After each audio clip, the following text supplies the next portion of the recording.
लो बच्चा पार्टी, क्या हाल चाल? एकदम मस्त होंगे भाई साहब। तो भाई स्वागत है आपका क्लास नंबर 3 एमसीक्यूज में, जिसमें हम लेके आए हैं आपके लिए चैप्टर 3 के एमसीक्यूज। हमने चैप्टर 1 और चैप्टर 2 के कवर कर लिए, ठीक है। अब जो है लिंक आपका नीचे मिल जाएगा डिस्क्रिप्शन में, जाके आप बड़ी आसानी से देख सकते हैं ना। और बहुत ज्यादा इंपॉर्टेंट सवाल है, ठीक है भाई। तो देरी न करते, फटाफट स्टार्ट करते हैं वीडियो को। और वीडियो रिक्वेस्ट है आप लोगों से कि यार वीडियो जो ना पूरी देखना एक बार, तब आपको इसका पता चलेगा कि भैया एमसीक्यूज कितने इंपॉर्टेंट है यहाँ पर, है ना। इससे बाहर मेरे हिसाब से तो कुछ आएगा नहीं। ऑलमोस्ट सारे तरह के क्वेश्चन मैंने कवर करवाए हैं, ठीक है। तो फटाफट स्टार्ट करते हैं कि कैसे सवाल हमें दिए गए हैं। तो पहला सवाल है, समीकरण x माइनस वाई बराबर 2 एंड x प्लस वाई बराबर 2 का हल होगा। तो क्या हल होगा? तो हल निकालना हमने सीखा था पिछली क्लासों में, है ना। लिंक नीचे मिल जाएगा उसका भी आपको। और कॉपी पेन लेके बैठ जाना भाई, क्योंकि एमसीक्यूज में बहुत जरूरी होता है। मेरे से पहले करना शुरू कर दिया करो। चलिए फटाफट करते हैं कि भाई हमने 3 विधि सीखी थी, विलोपन विधि, प्रतिस्थापन विधि और ग्राफीय विधि। तो मैं विलोपन विधि से करना शुरू करता हूं। x माइनस वाई बराबर 2 और x प्लस वाई बराबर क्या है? 2। मान लो ये समीकरण 1 है और ये समीकरण 2 मान लिया हमने, ठीक है। हमने क्या किया? प्लस कर दो, समीकरण 1 प्लस समीकरण 2 कर दो। तो कर देते हैं जी, समीकरण 1 प्लस समीकरण 2। तो भैया प्लस करेंगे तो प्लस ही रहेगा, ये भी प्लस ये भी प्लस, ठीक है। तो x और एक x कितना हो जाएगा? 2x। ये माइनस का और ये प्लस का कैंसिल डैम, बराबर 2 और 2 4। बात समझ में आई? ठीक है जी। तो x बराबर 4/2 हो जाएगा क्या? ये 2 उधर जाके डिवाइड में, और x बराबर कितना आ जाएगा? 2 2 जा 4। तो x की वैल्यू कितनी आ जाएगी मेरी? 2 आ जाएगी, ठीक है भाई। चलिए y की वैल्यू निकालते हैं। तो y की वैल्यू निकालने के लिए क्या कि ये मान जो है, ये x के मान, ये मान समीकरण 1 में रख दो। समीकरण 1 में रख दो या 2 में रख दो, आपकी इच्छा है। समीकरण 2 में रख दो, समीकरण 2 में रखने पर। तो समीकरण 2 में रखता हूं। समीकरण 2 क्या है मेरी? x प्लस वाई बराबर 2 है। क्लियर है जी? हाँ जी। x की वैल्यू रख दो यहां पर। x की वैल्यू क्या निकाली? 2 निकाली। 2 प्लस वाई और बराबर में 2। अब ये 2 उधर जाएगा तो मेरे भाई जरा फटाफट बताओ, माइनस में नहीं हो जाएगा क्या? और y की वैल्यू कितनी मिल जाएगी मेरे को? 2 में से 2 गया 0 मिल जाएगी। कितनी मिल जाएगी? 0 मिल जाएगी। तो भैया x बराबर 2 और y बराबर 0, आंसर कहीं मैच कर रहा है क्या? चेक करो। x बराबर 0 नहीं, नहीं, x बराबर 2 है। x बराबर 2 और y बराबर 0, देखो बी ऑप्शन मैच कर रहा है। क्लियर है? फटाफट नोट करो कंसेप्ट। चलिए उतार लिया। अब मैं आपको धमाकेदार ट्रिक बताने वाला हूं भाई साहब। ऐसा तो टाइम लग जाएगा एमसीक्यूज में, इतना टाइम कैसे भी करें एमसीक्यूज, शाम दाम दंड भेद बोर नहीं पूछता हमने कैसे किया है। क्लियर है? तो ऐसी ट्रिक बताने वाला हूं जिससे आप ऐसे हल अगर निकालने हो तो फटाफट चुटकियों में निकालोगे। किसमें निकालोगे भाई? चुटकियों में निकालोगे यार, है ना। तो बहुत ध्यान से देखना, धमाकेदार वीडियो होने वाली है पूरी की पूरी वीडियो, ठीक है। बहुत ध्यान से देखना, बहुत ध्यान से। अगर हमारे पास x माइनस वाई बराबर 2 और x प्लस वाई बराबर, यानी 2 समीकरण दे रखी है और कोई वैल्यू दे रखी है, तो मान के चलो हमें पहली समीकरण ले लो, x माइनस वाई बराबर 2 ले लो, ठीक है भाई। चलो जी, अब क्या करने हैं? ऑप्शन रख के देखने हैं। क्या रख के देखने हैं? ऑप्शन रख के देखने हैं। तो पहला ऑप्शन रख के देखने हैं, x बराबर 0 देखते हैं और y बराबर 2 रख के देखते हैं ना। देखो यहाँ पे x बराबर 0 रख दू, रख दिया 0, माइनस y बराबर 2 रख दू, रख दिया, और बराबर कितना आ गया? 2। 0 में से -2 गया, -2 और बराबर 2। क्या ये दोनों बराबर है क्या? एलएचएस और आरएचएस बराबर है क्या? नहीं है। इसका मतलब पहला ऑप्शन नहीं हो सकता। इसका मतलब क्या है कि आपको एलएचएस और आरएचएस दोनों बराबर दिखाने होंगे। सिंपल है, ठीक है, सिंपल है बिल्कुल। देखो कैसे, दूसरा ऑप्शन रख के देखता हूं मैं। x बराबर 2 है और y बराबर 0 है, तो यहां पे x माइनस वाई बराबर 2 हमारी समीकरण है। x बराबर मैंने रख दिया 2, माइनस y बराबर मैंने रख दिया 0, और बराबर क्या आ गया? 2 आ गया। चलो यहां से काट देते हैं ना, थोड़ा सा गंदा सा हो गया, सही से लिख देता हूं, है ना। चलो बराबर क्या आ गया? 2 आ गया। समझ में आ रहा है भाई? चलो जी, अब 2 में से 0 जाएगा तो 2 ही बचेगा, और बराबर में क्या है? 2 ही है। तो देखो एलएचएस बराबर क्या है? आरएचएस है क्या? और बस क्या हो जाएगा? इसका मतलब यही हमारा आंसर हो जाएगा। क्लियर है? आई होप समझ में आया। इट इज क्लियर दैट, पक्का। फटाफट अगले वाले सवाल पे चलते हैं, ठीक है। देखिए साहब, अगला सवाल कह रहा है, दो रैखिक समीकरणों के आलेख, दो समीकरण के आलेख प्रतिच्छेदी रेखाएं हैं। कैसी रेखाएं हैं? प्रतिच्छेदी रेखाएं हैं। तब रैखिक समीकरण युग्म के हल होंगे। तो जो समीकरण होते हैं उनके हल कैसे होते हैं? तो जल्दी जल्दी बताओ। प्रतिच्छेदी रेखा होती है, कमेंट कर दो आंसर में, कमेंट कर दो भाई, आंसर फटाफट कमेंट कर दिया करो। आगे समझ में, सवाल समझ में आया? अब देखो, मान के चलो दो रेखाएं हैं और आपस में क्या करती है? प्रतिच्छेदी रेखाएं करती है। जब भी दो रेखाएं आपस में काटेगी, उसका हमेशा एक हल होता है। कैसा हल होता है? एक हल। और वो कौन सा होता है? जहां पे काटता है ना, मीट पॉइंट पे, ठीक है ना। तो कैसा हल होगा? एक हल होगा। तो चेक करो एक हल, ये रहा, सी ऑप्शन अपना मैच कर गया। ठीक है, चलिए मजा आ रहा है, फटाफट मजा आ रहा है तो भाई लाइक कर दीजिए, और जो बच्चे नहीं है सब्सक्राइब कर ले। क्यों? क्योंकि 1 तारीख से आपका तूफानी बैच लॉन्च होने वाला है, और जिसमें मोस्ट इंपोर्टेंट सवाल कवर करवाने वाले हैं। सिर्फ बोर्ड तक की लड़ाई है ये, ठीक है। बोर्ड तक की लड़ाई खतरनाक तरीके से लड़ेंगे, सारे वेपन लेके, कोई दिक्कत नहीं है भाई। नेक्स्ट पे आते हैं। कह रहे यदि समीकरण के एक्स माइनस 5 वाई बराबर 2 व 6x प्लस 2y बराबर 7 के कोई हल ना हो तो के की वैल्यू क्या होगी? के की वैल्यू -15 होगी, 6 होगी। करके देखते हैं। कोई हल ना हो, देखना बहुत ध्यान से, जब कोई हल नहीं होता ना समीकरण का, तो वे जो रेखाएं होती है ना, वो समांतर रेखाएं होती है। कैसी? समांतर रेखाएं होती है भाई, जब कोई हल नहीं होता। ये बात भी समझने वाली बात है, जब कोई हल ना हो, समांतर रेखाएं। अब अगर समांतर रेखाएं, क्या क्या पोजीशन बनती है? a1/a2 बराबर होता है b1/b2 के, और बराबर नहीं होता है c1/c2 के। क्लियर है? फटाफट नोट करते चलना, और कॉपी पेन लेके बैठ जाना, मैंने बताया था आपको, है ना। नोट करते चलना। अब देखो a1/a2 कहां से निकालेंगे? समीकरणों से निकालेंगे, बहुत ध्यान से। पहली समीकरण है, तो पहली समीकरण क्या है? a1 a2 और सॉरी a1 b1 और c1, a2 b2 और c2। क्लियर है? तो देखो यहां पर a1 क्या है मेरा? k है, अपॉन a2 क्या है मेरा? 6 है, बराबर b1 क्या है मेरा? b1 देखो, चेक करो b1 क्या है मेरा? -5 है। और b2 क्या है मेरा? 2 है। कोई दिक्कत है क्या भाई? नहीं दिक्कत है। और बराबर नहीं होता है c1/c2 के, तो c1 क्या है मेरा? 2, और c2 क्या है मेरा? 7 है। क्या है मेरा? 7 है। तो दोनों ये बराबर है, तो इनको दोनों को ले लेता हूं मैं, है ना। तो ले लेंगे 2 को, तो ये क्या हो जाएगा? k/6 और बराबर -5/2। क्लियर है भाई? क्रॉस मल्टीप्लाई कर दो, तिरछी तिरछी गुना, ऐसे 2 की मल्टीप्लाई k में करेंगे तो 2k, और बराबर 6 गुना 5 -30। क्लियर है भाई? अब बताओ, जल्दी आंसर बता दो इसका। अब तो आसान हो जाएगा, -30/2 हो जाएगा, उधर जाएगा तो डिवाइड में, और k की वैल्यू फटाफट कितना आ जाएगा? -15। कितना आ जाएगा k की वैल्यू? -15। मैच कर रहा है क्या? देखो ए ऑप्शन मैच कर रहा है। क्लियर है? ऐसे सवालों को हम ऐसे सोल्व करेंगे। फटाफट नोट करो, अगले सवाल पे चलना है भाई, बहुत सारे सवाल का कवर करने हम इसमें। उतार लिया? चलिए नेक्स्ट सवाल पढ़िए जरा, और इसको सोल्व करके आंसर कर दो कमेंट में फटाफट, जल्दी सवाल पढ़ो। कह रहा है समीकरण x प्लस 2y बराबर 9 में यदि y बराबर 7 हो तो x की वैल्यू ज्ञात कीजिए। सवाल बढ़िया है, कोई दिक्कत नहीं सवाल में, है ना।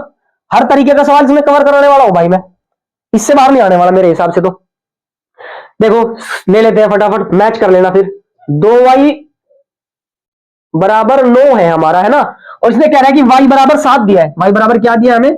7। इसका मतलब y की जगह में क्या रख दूं? 7 रख दूं। तो रख देते भैया x प्लस 2, और ये y की जगह क्या रख दिया? 7 बराबर 9। अरे समझ में आया क्या? पक्का? बहुत ध्यान से समझा करो। अब x प्लस, दोनों गुणा में है तो गुणा कर देंगे, 7 गुणा 2 14, और बराबर में 9। अब ये भाई उधर जाएगा तो x बराबर 9 माइनस का कितना हो जाएगा? 14, और x की वैल्यू कितनी आ जाएगी? घटा दो यार अब तो, मेरे हिसाब से कितनी आ जाएगी? -7 आ जाएगी। ठीक है, मेरे हिसाब से, क्या आपके हिसाब से भी यही आ रही होगी, है ना। नहीं नहीं, कैसे आएगी यार? हिसाब गलत हो गया भाई।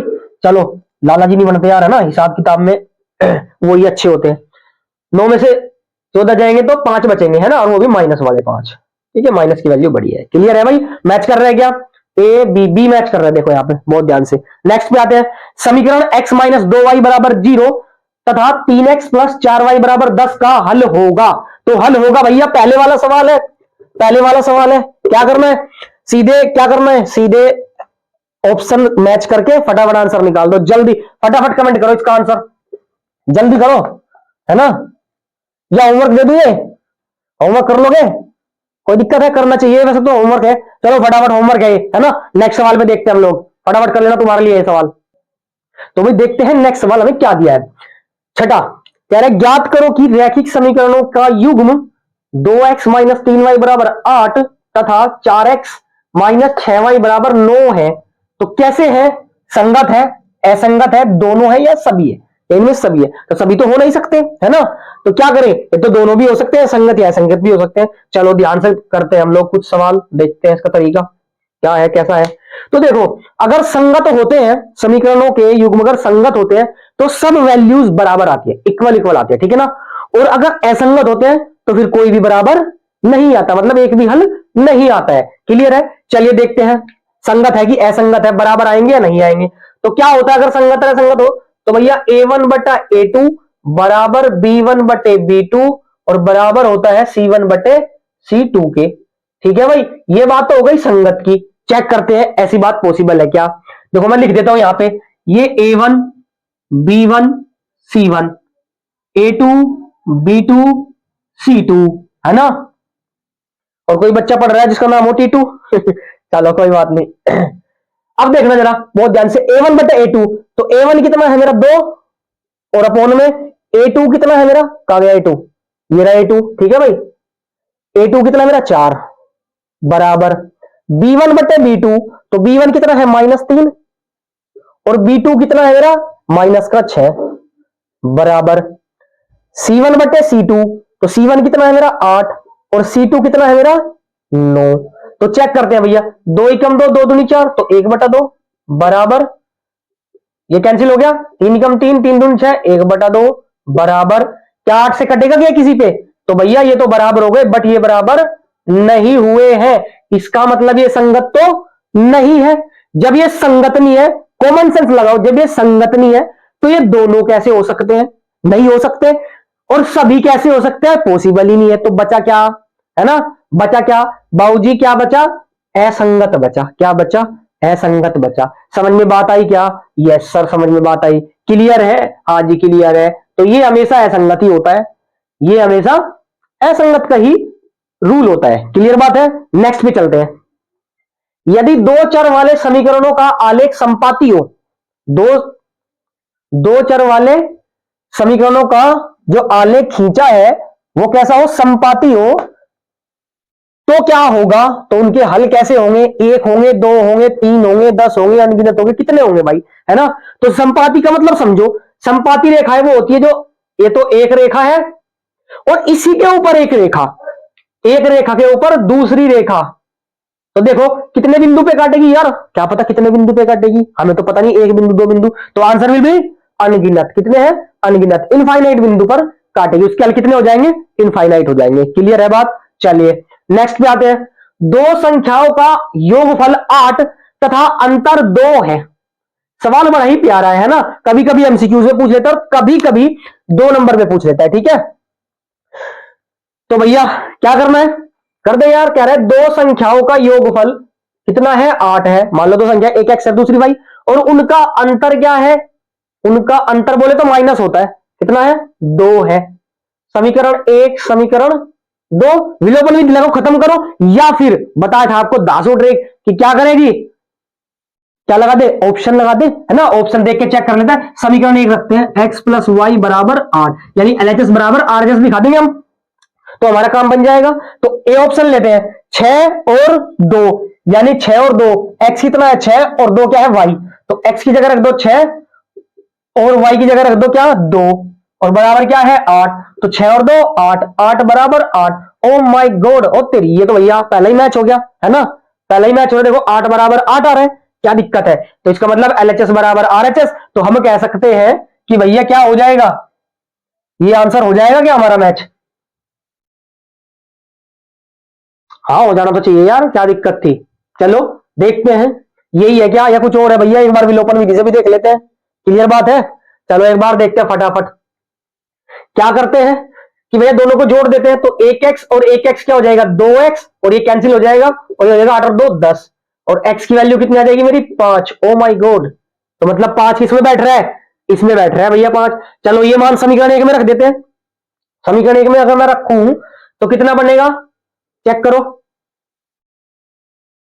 समीकरण कितनी है मेरी, x + y = 8 है, ये भी समीकरण है। इसमें रख दो x की वैल्यू कितनी 5, तो 5 + y = 8, ये 5 उधर जाएगा तो कैसा हो जाएगा मेरे भाई, ये माइनस का हो जाएगा, ये कैसा हो जाएगा माइनस का, और y की वैल्यू कितनी मिलेगी मुझे 3 मिल जाएगी। तो मेरा कितना आंसर हो जाएगा, डी ऑप्शन हो जाएगा। देखो कैसे नहीं आया पहले, कि इसमें भी रख के देखना है वही वैल्यू, हमें हमें वही वैल्यू इसमें भी रख के देखनी है। देखो चेक करते हैं कैसे रख के देखनी है, ये उतार लो पहले फटाफट। जैसे 6 2 रखा तो इसमें तो रख के आ गया 8, पर इसमें रख के देखो 6 माइनस 2 बराबर 8 आएगा क्या? चेक करो 8 आएगा क्या? तो 6 में से 2 गया, 4 बचेगा और ये 8, नहीं 2 आएगा क्या? 6 में से 4 गया, 2 गया, 4 आएगा और इधर 2 आएगा। तो ये तो पॉसिबल नहीं है, ये तो पॉसिबल नहीं है। इसीलिए क्या पॉसिबल है? ये पॉसिबल है। चेक करते हैं, देखो इसमें फटाफट करके देख लेते हैं ना, क्योंकि भैया हर चीज फिर उसमें अप्लाई भी तो होनी चाहिए ना वो ट्रिक, तभी तो फायदा है उस चीज का। चलो देखो मैं 5 और रख के देखता हूं, तो 5 प्लस 3 बराबर 8 बनेगा, पहले तो सही है। और 5 माइनस 3 बराबर 2 बनेगा क्या? चेक करो, 5 और 3 8 हो गया, 5 में से 3 गया 2 और बराबर 2। यस देखो दोनों चीज क्या आ रही है, दोनों समीकरणों में बराबर बराबर आ रही है। क्लियर है? नेक्स्ट करो। कह रहे यदि दो चर वाले, नौवां सवाल है, ठीक है ना, बहुत ध्यान से। यदि दो चर वाले समीकरणों का आलेख समांतर हो तो उनके हल होंगे। यार लास्ट में यही आया था सवाल, है ना, जो तीसरा चौथा सवाल का था शायद से यही था कि अगर समांतर हो लाइनें, मतलब क्या, अगर समांतर हो आलेख तो भैया हल कितने होते हैं? एक भी हल नहीं होता है ना, एक भी हल नहीं होता है अगर समांतर होती है। तो क्या आ जाएगा? ऑप्शन डी आ जाएगा, कोई हल नहीं है। ठीक है कि नहीं है? नेक्स्ट पे आते हैं, कह रहा है A X plus B Y, important सवाल है। A X plus B Y plus C बराबर 0 दो चर वाले रैखिक समीकरणों के हलों की संख्या कितनी होगी? हलों की संख्या, रैखिक समीकरण है भाई, सीधी सीधी रेखा है, सरल रेखा, तो इसमें हलों की संख्या कितनी हो जाएगी? भैया इसमें इनफाइनाइट होती है, ध्यान रखना। कोई भी रैखिक समीकरण होगा तो उसमें जो हलों की संख्या होगी वो इनफाइनाइट होगी, बोले तो अनंत होगी। क्लियर है? पक्की बात है? समझ में आया क्या? कोई दिक्कत परेशानी नहीं है ना? आई होप आज आपको मजा आया होगा यार, कोई दिक्कत नहीं है। और तूफानी बैच में जो भी बच्चे नए हैं सब्सक्राइब कर ले प्लीज, क्योंकि बहुत मजा आने वाला है भाई साहब उस वीडियो में, उस क्लासेस में। ठीक है, तो चलते हैं भाई, अगली क्लास में मिलेंगे, तब तक के लिए take care, all the very best, thank you so much.